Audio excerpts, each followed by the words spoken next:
Bonjour à tous, voilà il est 19 heures. Nous sommes le 12 août, 13 août pardon. Petit point donc aussi bien sur les actions en cours, la situation à l'heure actuelle. Petit point aussi bien de ce que j'en sais en Corse et de ce que j'en sais sur le continent. Beaucoup de gens qui osent. C'est ça la bonne nouvelle du jour, c'est que de plus en plus on voit bien que on sort du tabou et du complexe, entre guillemets, du complotiste. Et on arrive de plus en plus à assumer un discours du contradictoire. Et surtout, on voit que dans le camp de la pro-vaccination et du tout on flippe, il y a très très peu d'arguments valables en fait. Je suis assez contente aussi de tout le travail qui est fait par salut de la Réunion. Valérie, salut à toi. Je suis très contente aussi du travail des copains, aussi bien de la part du mouvement constituant populaire. Il y a énormément de travail de fait là-dessus pour essayer de se libérer de tout ça par la constituante. Le travail énormissime aussi, je tiens à saluer des amis du Canard réfractaire de Bretagne. Euh, on a aussi Critique Esprit Cryptique qui fait des très très bonnes vidéos très pertinentes là. Mais moi, pour vous dire, en ce moment, je reçois des messages, excusez-moi. En ce moment, je fais de moins en moins de live parce que j'estime qu'en fait, on est énormément, de plus en plus nombreux, tout le monde prend la parole. C'est très bien, c'est une très bonne chose. Après, il faut être dans le concret aussi, et moi, je pense que j'arrive aussi à saturation de tout ça.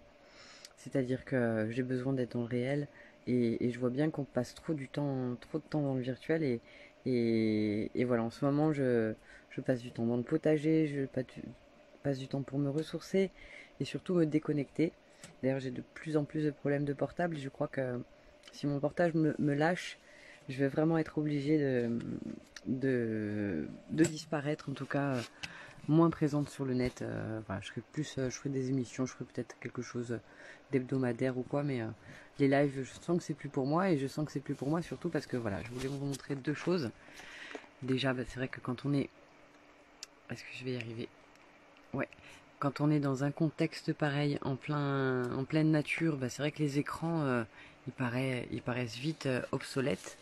Voilà, donc je suis dans ma petite nature, j'ai un petit toutou qui me suit partout. Vous voyez au fond, il y a des panneaux solaires.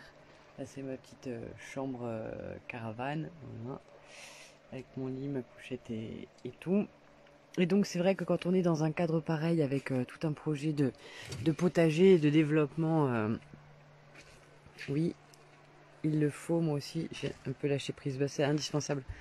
Voilà, et donc moi mon objectif là, ça va être de faire monter tout un tas de terres et de moyens ici pour pouvoir développer toute cette zone-là en grand potager.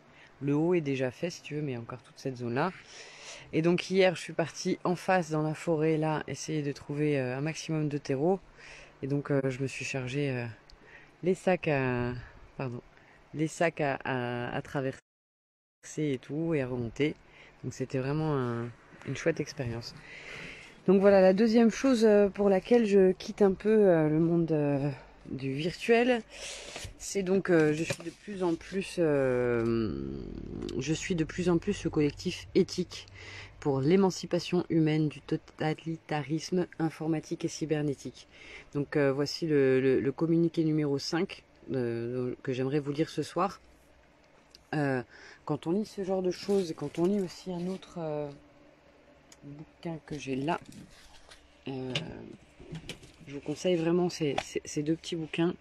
Internet aussi, ou le retour à la bougie. Je suis en train de prendre moi-même, hein, je pensais être déjà au fait de pas mal de choses, mais c'est vrai que quand on se prend un condensé d'informations sur les méfaits d'Internet, à ce point renforcé aussi avec l'épisode Covid, on est obligé de se recentrer, de se poser des questions. Et je pense que la vraie libération, la vraie résistance et la vraie sortie de crise, elle est là-dedans aussi. Et il faut qu'on soit un maximum à prendre conscience de tout ça. C'est pour ça qu'au niveau des formats, je pense que je vais aller de plus en plus vers un format sonore. plus que format vidéo. Je suis désolée, j'aime beaucoup aussi pouvoir interagir avec vous, mais je crois que voilà, on passe trop peu de temps à lire et trop de temps sur les écrans. Et il y a énormément de travail qui passe à la trappe en fait, qui sont extrêmement émancipateurs. Ce qui fait que moi désormais, je pense que je vais faire un peu ça. Je vous laisserai un joli cadre de vue, hein, comme celui-ci. En plus, je vous dis, j'ai de plus en plus de problèmes avec la vidéo de mon téléphone. Donc admettons que je vous mette quelque chose comme ça avec un beau ciel et la rivière, on va dire. Est-ce que je vais y arriver? Voilà. Vous me dites, ah oui, le mieux ce serait que je vous entende quand même. Parce que si je vous entends pas et qu'il y a des commentaires et que ça va pas. Oui, je suis sur une chaise donc je profite un peu. Donc on va faire comme ça. Tac, tac, tac. On va faire comme ça. Vous me dites si on entend. Et moi je démarre donc ma lecture sur ne laissons pas s'installer le monde sans contact, communiqué du collectif L'éthique. Je vous lis la dernière de couve et si vous voulez reprendre plus tard après ça va, il y a quoi, il y a une vingtaine de pages, même pas, ça se lit très vite, hein, ne vous inquiétez pas. Donc, ne laissons pas s'installer le monde sans contact. Appel au boycott de l'application Stop Covid. Tant de gens parlent du jour d'après, tout ce qu'il faudra accomplir et obtenir après le coronavirus. Mais au-delà des maladies et des deuils de chacun, dans quel état... Pardon, je lis en même temps. Ça coupe parfois. Ah, je vais essayer de faire en sorte que ça coupe plus, je vais pas bouger. Ah, vous me dites si ça coupe, éventuellement je peux allumer, le Wi-Fi. Donc, mais au-delà des maladies et des deuils de chacun, dans quel état y arriverons-nous collectivement? Dans quel état psychologique? Dans quel état politique? Avec quelles habitudes relationnelles? Initié par le collectif Écran Total et un groupe de travail sur le numérique de l'organisation espagnole Ecologitas en Acción, ce texte soulève le risque que les bonnes résolutions pour le jour d'après soient déjà neutralisées par l'accélération en cours de l'informatisation du monde. Il propose un boycott massif et explicite de l'application Stop Covid qui doit être mise en place.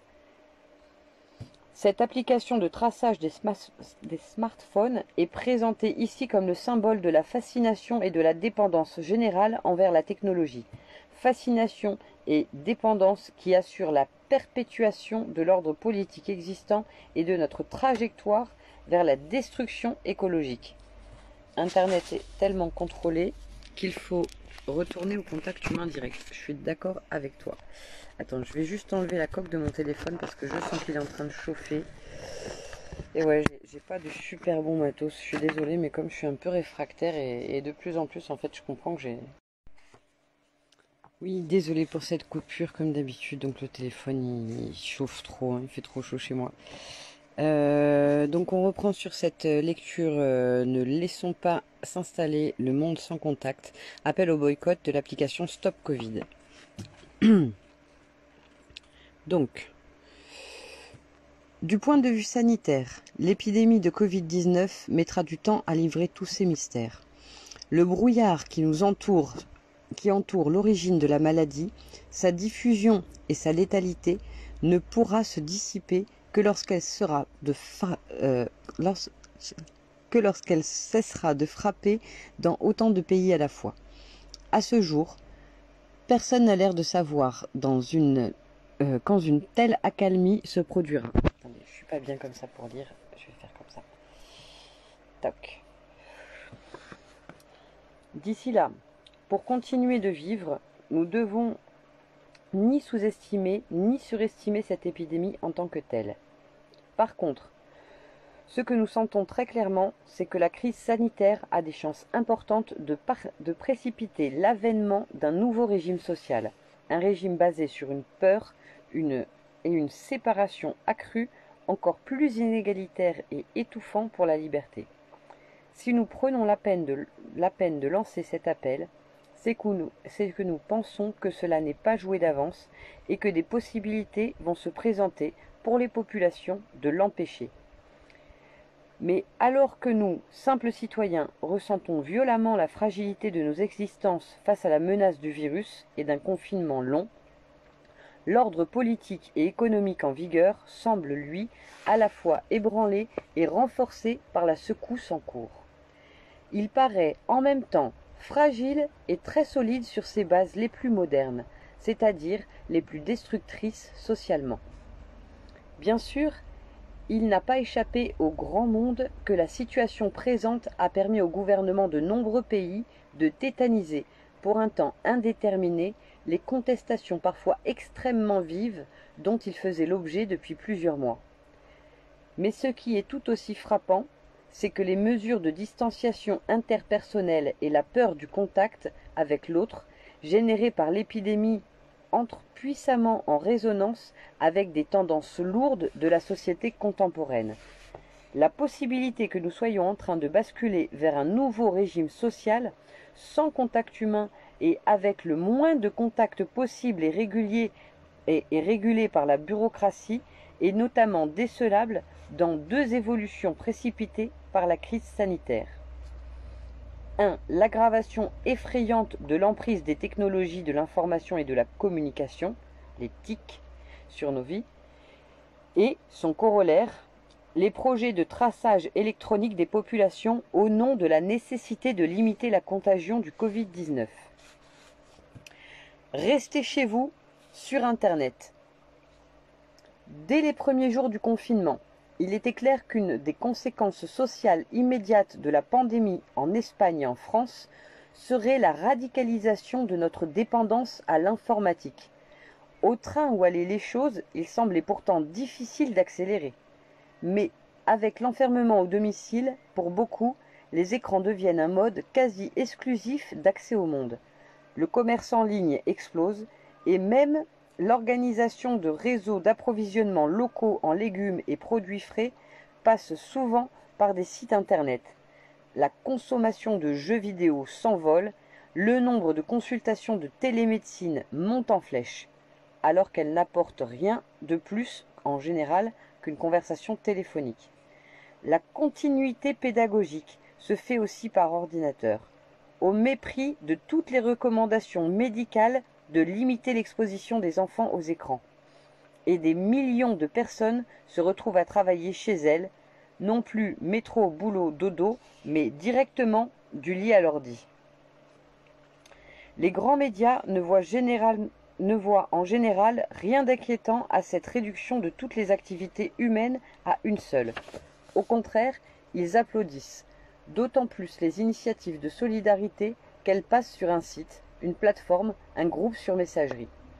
Ils encouragent tout un chacun à se résigner au fait de prendre l'apéritif seul ensemble. Référence à l'ouvrage de Sherry Turkle, Seul ensemble, de plus en plus de technologies, de moins en moins de relations humaines, traduit en français aux éditions L'Échappée en 2015. Donc, ils encouragent tout un chacun à se résigner au fait de prendre l'apéritif seul ensemble, par Skype, et trouvent même des croyants ravis de communiquer pour Pâques par écran interposé. À cette campagne incessante de promotion de la vie numérique ne répond aucune alarme dans le débat d'idées. L'informatisation totale ne semble un problème pour personne. Des journalistes, des économistes, des hommes d'État, des deux côtés des Pyrénées, nous serinent qu'il faudra à l'avenir ne pas rester si dépendants de l'industrie chinoise pour les médicaments, le textile, etc., mais leur souci d'indépendance nationale s'accommode en général du fait que le secteur du numérique tout entier repose sur les mines et les usines asiatiques, souvent de véritables bagnes industriels très difficilement relocalisables. D'autres voix s'élèvent, qui ne s'en tiennent pas à la critique de la mondialisation des échanges, et réclament un changement profond de notre modèle de développement. Mais elles éludent la place centrale du numérique dans ce modèle, ne signalent pas que rien ne pourra changer en matière de précarisation sociale et d'écologie si nous continuons de tout faire par Internet. Le président Macron, quant à lui, se permet de faire des allusions répétées au programme du Conseil national de la résistance et à son esprit de compromis social. Mais dans les faits, Le projet de conversion de la France en Start-up Nation n'est nullement en pause. Au contraire, il connaît un grand bond en avant.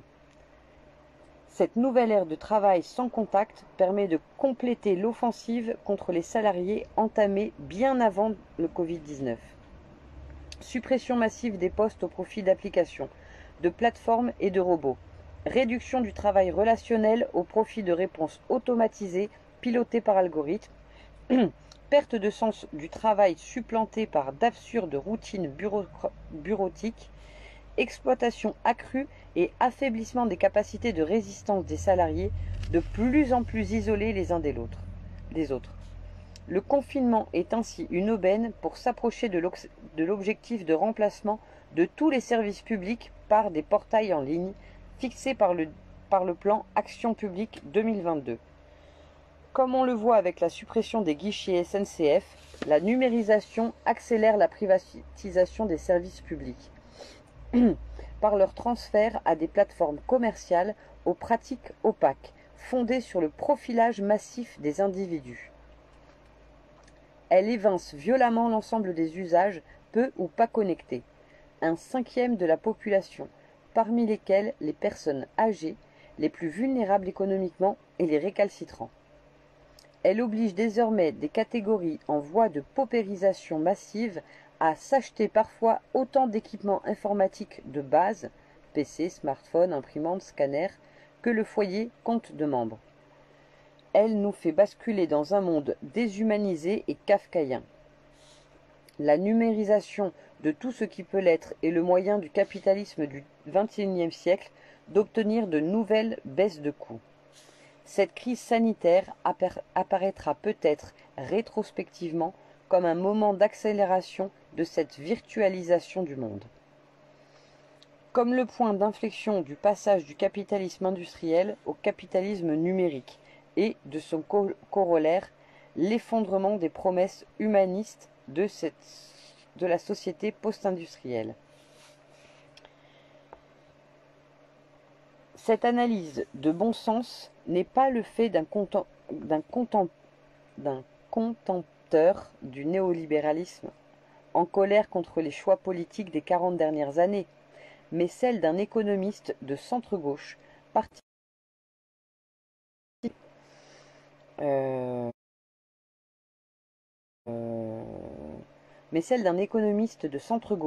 participant au conseil de surveillance du journal Le Monde.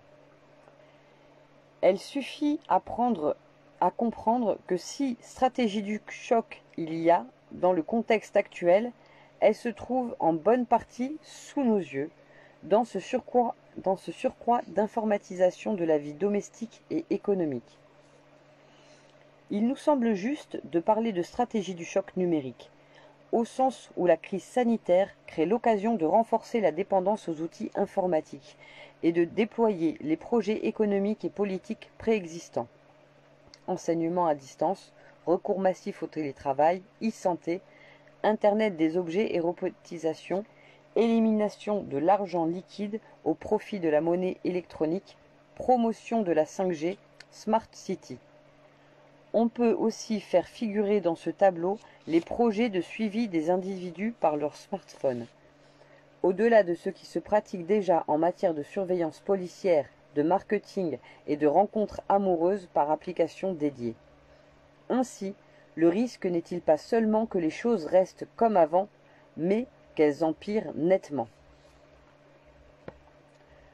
Quand la Chine s'éveille en nous, il est à peu près acquis que plusieurs gouvernements européens vont mettre en place de nouveaux dispositifs de surveillance par smartphone, en contrepartie de la sortie ou du relâchement du confinement. Alors qu'à la peur de tomber malade s'ajoutent la lassitude et l'impossibilité économique de rester confinés pendant des mois, c'est un véritable chantage auquel les populations sont soumises. Prenons la mesure de l'imposture. Dans un contexte de pénurie grave des moyens ordinaires pour lutter contre la contagion, trop peu de masques et de blouses à l'hôpital, manque de soignants et de lits à l'hôpital et, en dehors, peu de tests. On nous propose à la place un gadget de science-fiction les applications de détection électronique de la transmission du Covid-19.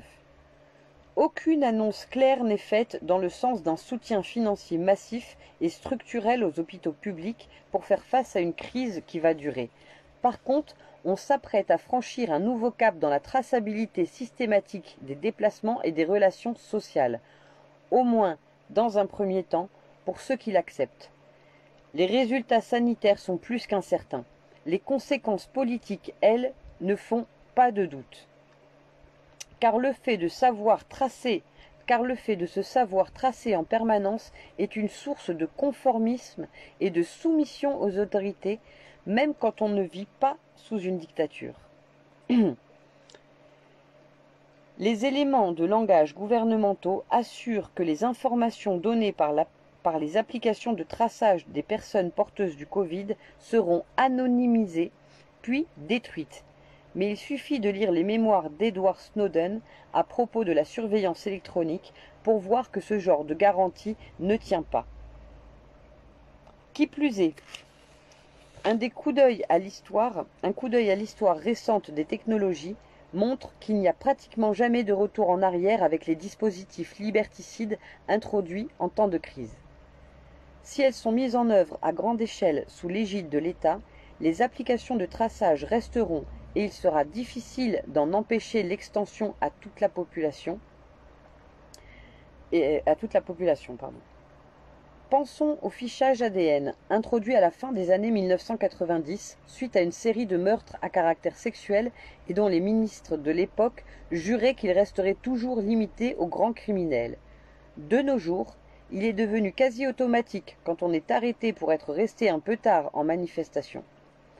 Pensons aussi, tout simplement, que nous n'avons aucune idée de la durée de l'épisode épidémique où nous sommes entrés début mars. 6 mois, 3 ans, bien plus?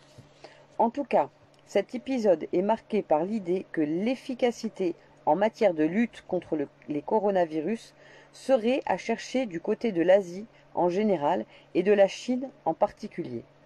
En France, médias et politiques portent plutôt leur regard vers la Corée du Sud, Taïwan ou Singapour, dont l'hypermodernité technologique n'est pas associée, à tort ou à raison, aux despotiques politiques.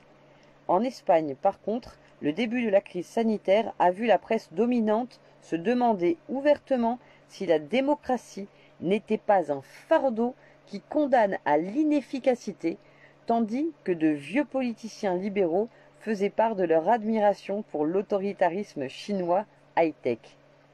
Géolocalisation par téléphone mobile, système de notation sociale alimenté par les données recueillies sur les citoyens avec Internet, reconnaissance faciale, usage de drones pour surveiller et sanctionner la population. C'est un des éléments du tournant que nous vivons peut-être. Nous avons été habitués depuis des décennies à lire notre avenir dans les évolutions de la société nord-américaine. Et tout à coup, c'est la Chine post-maoïste qui semble devenir notre horizon. Elle qui fait un usage véritablement décomplexé des innovations de la Silicon Valley. La surenchère technologique ne peut que nourrir des effondrements écologiques et sanitaires. Pour l'heure, le recours par les autorités politiques européennes aux applications de traçage des smartphones pour traquer le Covid-19 relève d'une forme de bluff.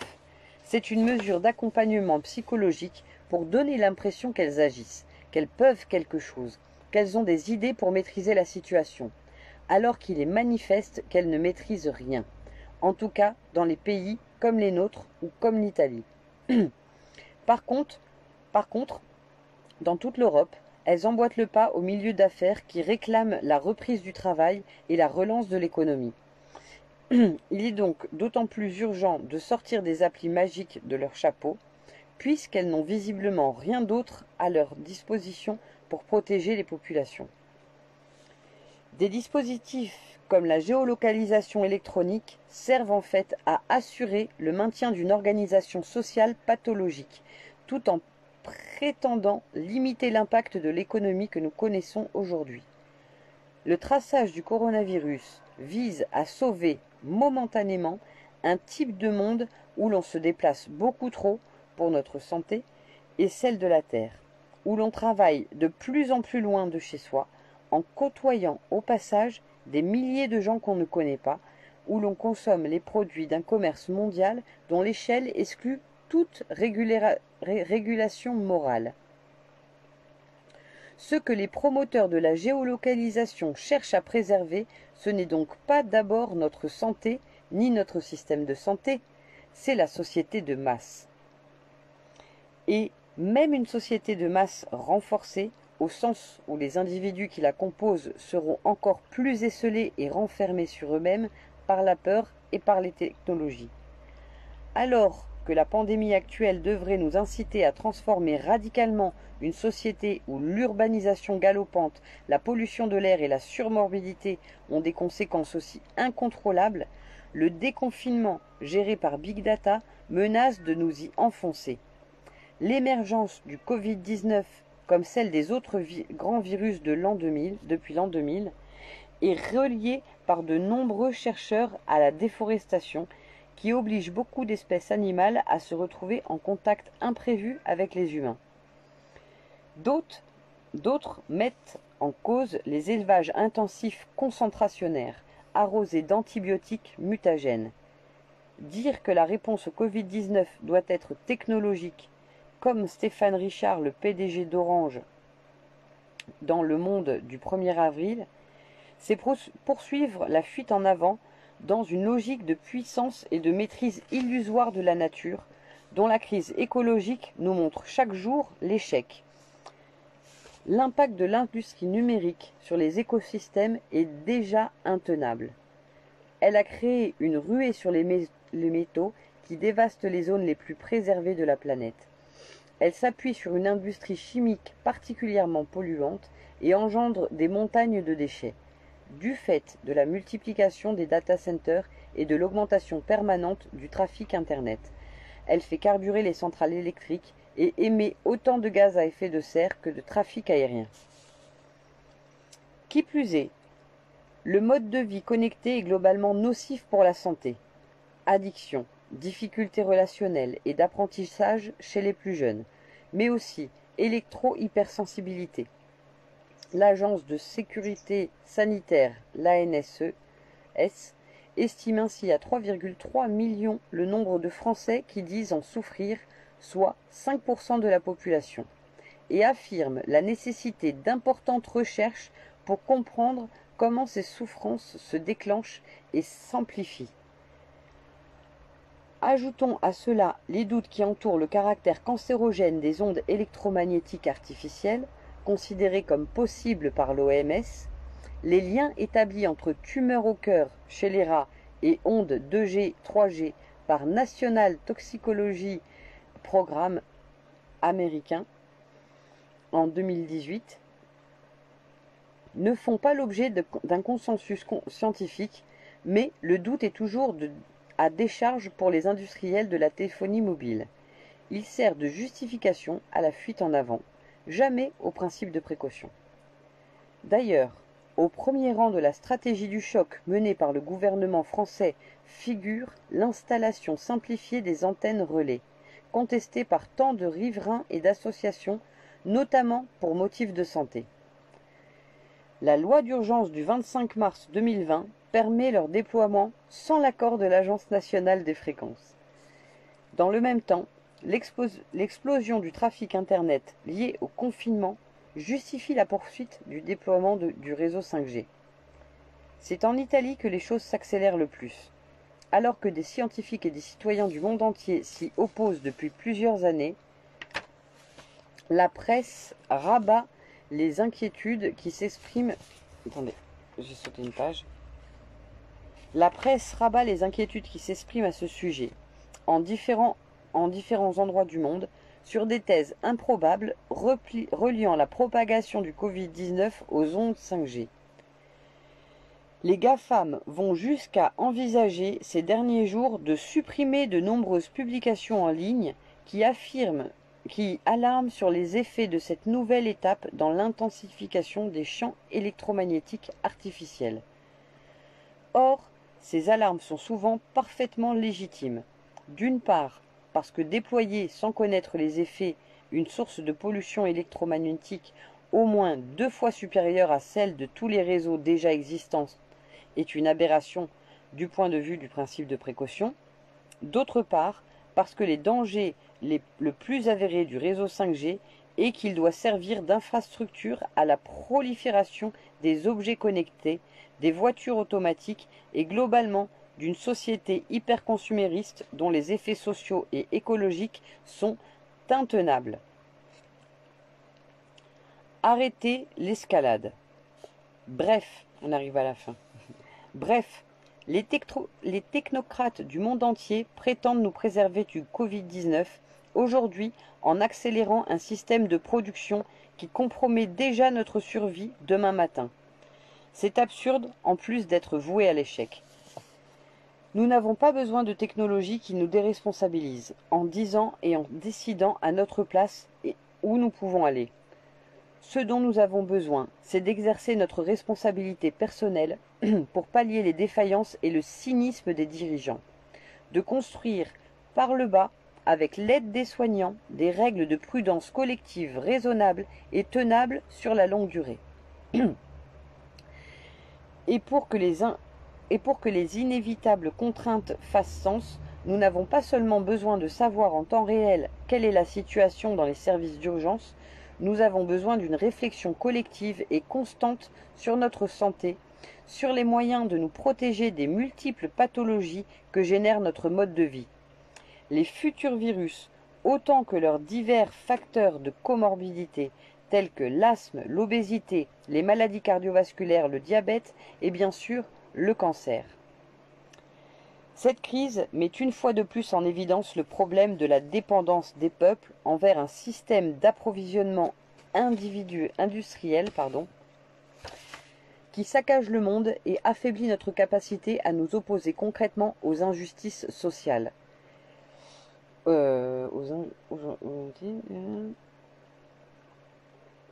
Oui, nous percevons que seule une prise en charge collective de nos besoins matériels à la base de la société pourrait permettre, dans les troubles à venir, de trouver à manger, de se soigner, d'accélérer aux services de base. Il faut comprendre que l'informatisation va à l'encontre de ces nécessaires prises d'autonomie. Le système numérique est devenu la clé de voûte de la grande industrie, des bureaucraties étatiques, de tous les processus d'administration de nos vies qui obéissent aux lois du profit et du pouvoir. Il se dit régulièrement qu'à un moment donné de cette crise, il faudra demander des comptes aux dirigeants. Et comme à l'accoutumée, les réclamations en matière de dotation budgétaire, d'abus patronaux et financiers, de redistribution économique ne manqueront pas.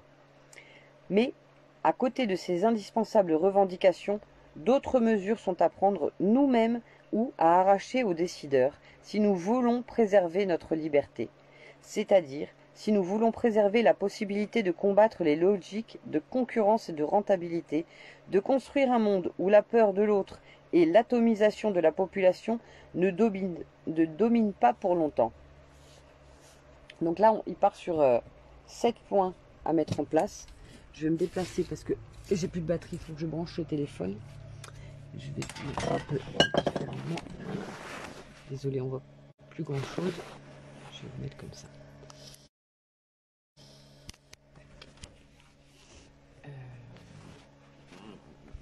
Avec une jolie vue, c'est mieux, hein, mais bon, j'ai rien pour le faire tenir. Je vais terminer, il n'y a plus que 2 pages. Donc, 1. Quoique je peux faire même comme ça. Voilà. Donc, 1. Ces jours-ci, il me semble que de nombreuses personnes laissent leur smartphone chez elles, quand elles quittent leur domicile. Nous appelons à la généralisation de ce genre de gestes et au boycott des applications privées ou publiques de traçage électronique. Au-delà, nous invitons chacun et chacune à réfléchir sérieusement sur la possibilité d'abandonner son téléphone intelligent et de réduire massivement son usage des technologies de pointe.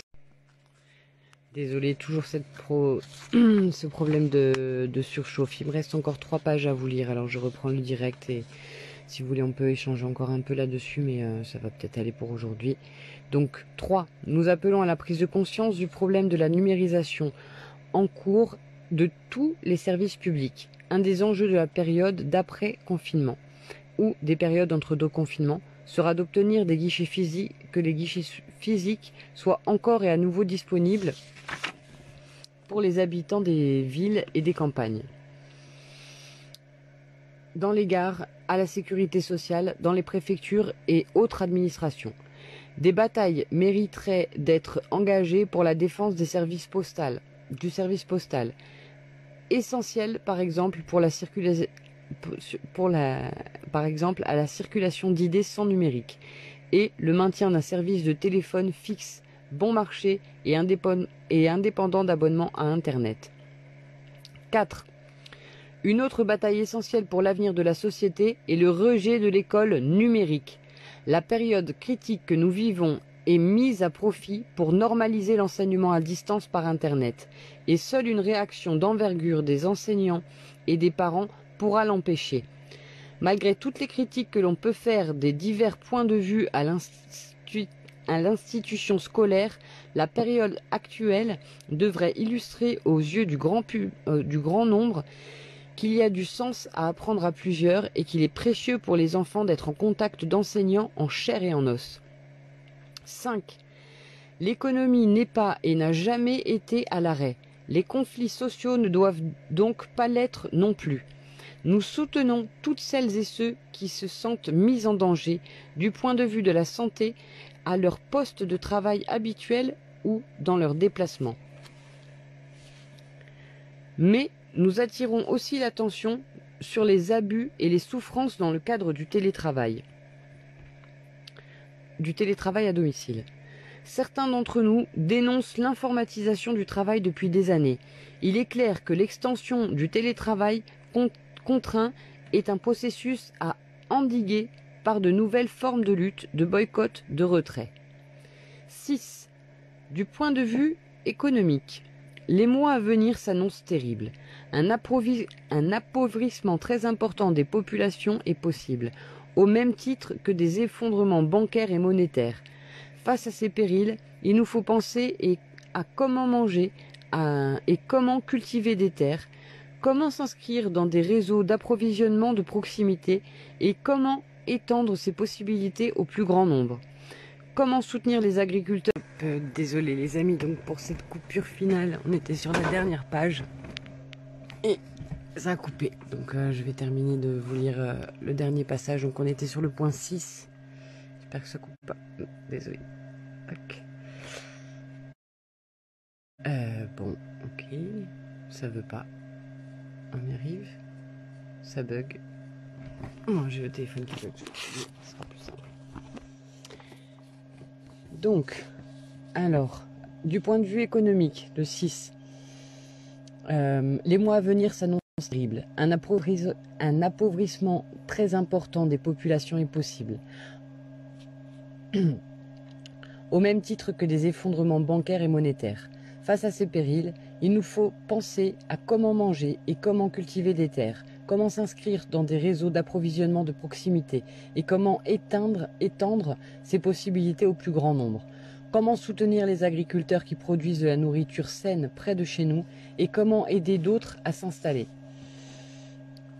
Ce que nous avons dit plus haut explique pourquoi nous pensons que le recours à la technologie de pointe pour faire tout cela n'est pas une solution humaine et pérenne. 7. Enfin, il va nous falloir défendre les moyens de nous rencontrer physiquement, inventer ou trouver des lieux de discussion publique dans ce contexte difficile où vont se jouer des batailles décisives. Bien sûr, il faudra prévoir des modalités qui prennent en compte les risques de contagion. Mais la vie connectée ne peut durablement pas substituer à la vie vécue. Et les succès d'années de débats par Internet ne remplaceront jamais la présence en chair et en os, le dialogue de vive voix. Chacun et chacune doit réfléchir dès maintenant à la manière dont il est possible de défendre ce droit à la rencontre, réunion d'habitants, assemblée populaire, manifestation, sans lequel aucun droit politique n'est possible et sans lequel aucun rapport de force, pour quelque lutte que ce soit, ne peut jamais se constituer. Saint-Michel-du-Vax le 26 avril 2021. Texte initié par le collectif Écran Total, résister à la gestion de l'informatisation de nos vies, et le groupe de travail Digitalisation TIC 5G de l'organisation Ecologitas en action. Donc contact en France, vous avez Écran Total, vous avez leur contact ici même.